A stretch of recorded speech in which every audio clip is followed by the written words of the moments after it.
a ceasefire exists. So do the rockets, the drones, and the airstrikes.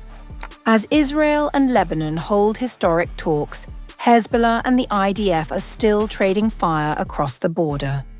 Can diplomacy survive a war neither side has actually stopped fighting?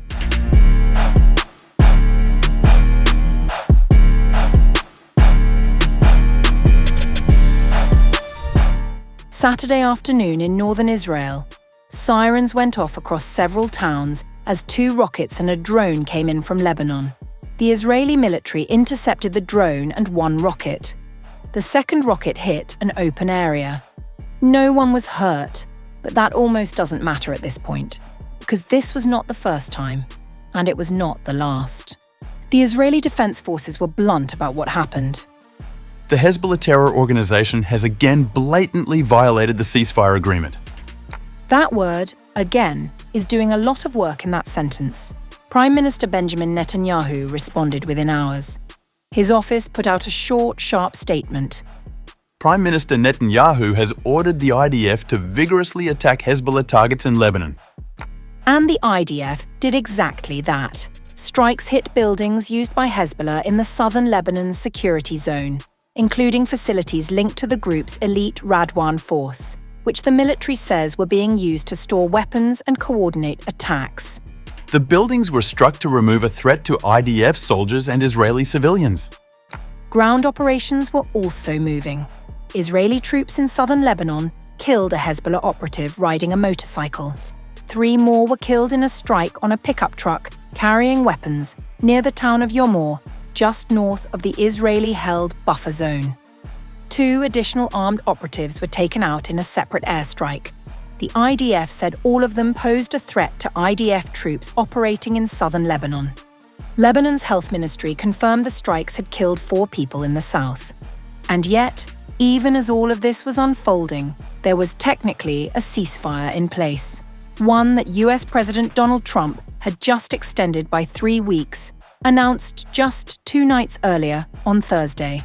Trump said Israel retained the right to strike in self-defense, which is exactly what both sides now claim every time they pull a trigger. The negotiations happening right now are the first direct, sustained talks between the 2 countries in decades. The first round took place on April 14th. 2 days later, Trump announced a 10-day ceasefire. Then came the extension. At the White House this week, Israeli and Lebanese envoys sat down together for a second time. They issued a joint statement agreeing on what they called the urgent need to revive the November 2024 ceasefire deal, which had originally required the Lebanese government to disarm Hezbollah. That requirement has never been fully met, and Hezbollah has made clear it has no intention of going quietly. Netanyahu, speaking on Friday, said this directly. We have begun a process to achieve a historic peace between Israel and Lebanon, and it is clear to us that Hezbollah is trying to sabotage this. We are maintaining full freedom of action against any threat, including emerging threats. We struck yesterday, and we struck today. We are determined to restore security to the residents of the north. Hezbollah, for its part, claims it is simply responding to Israeli violations. The group says Israel never fully withdrew from Lebanese territory and has continued provocations since the November 2024 deal. Since the latest ceasefire took effect on April 17th, Hezbollah has been launching multiple attacks per day on Israeli forces in the south. The IDF says that in the same period, it has killed over 30 Hezbollah operatives and destroyed hundreds of the group's sites.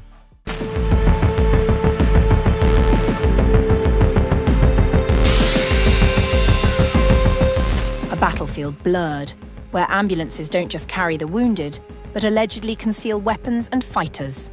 The Israeli military says Hezbollah has been using ambulances and medical teams to transport weapons and operatives across Lebanon, disguising movement and exploiting protected medical infrastructure. Footage released by the military on April 24th revealed. According to the IDF, this practice has been systematic and repeated, undermining the protections granted to medical facilities under international law. This footage constitutes evidence of Hezbollah's use of medical vehicles to exploit their protected status. The IDF will continue to operate in accordance with international law regarding medical facilities, despite Hezbollah's decision to exploit them for terrorist purposes in blatant violation of international law. The military says its warnings to civilians in southern Lebanon ahead of strikes have made it harder for Hezbollah fighters to operate unnoticed, pushing them to increasingly rely on ambulances to move between locations. In one incident, Golani Brigade troops searching the municipality of Kontara reportedly discovered an ambulance being used to conceal weapons, including explosive devices, mortar shells, magazines, and a grenade.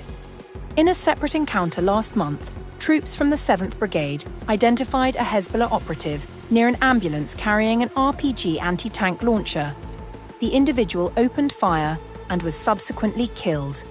Further weapons were later recovered from inside the same vehicle.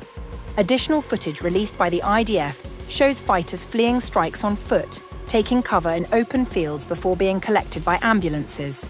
The individuals were then reportedly placed on stretchers inside body bags, appearing unharmed. The Israeli military says this constitutes clear evidence of Hezbollah exploiting the protected status of medical vehicles for operational purposes. The developments come amid heightened tensions along the Israel-Lebanon border, even as a ceasefire remains in place. Israeli Prime Minister Benjamin Netanyahu accused Hezbollah of attempting to derail ongoing efforts towards a potential peace agreement with Lebanon.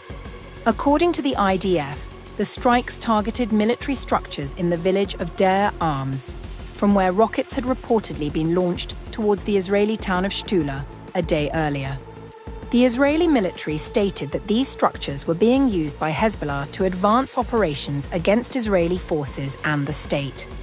Prior to the strikes, residents in the area were warned to evacuate. The military's Arabic language spokesman instructed civilians to move at least 1,000 meters away from the targeted zone, citing ongoing Hezbollah activity. Deir Aims lies north of the so-called Yellow Line, an area where Israeli forces continue to operate despite the ceasefire arrangements. Meanwhile, Netanyahu also confirmed that he had held what he described as an excellent conversation with US President Donald Trump, noting continued coordination and pressure on Iran, both economically and militarily.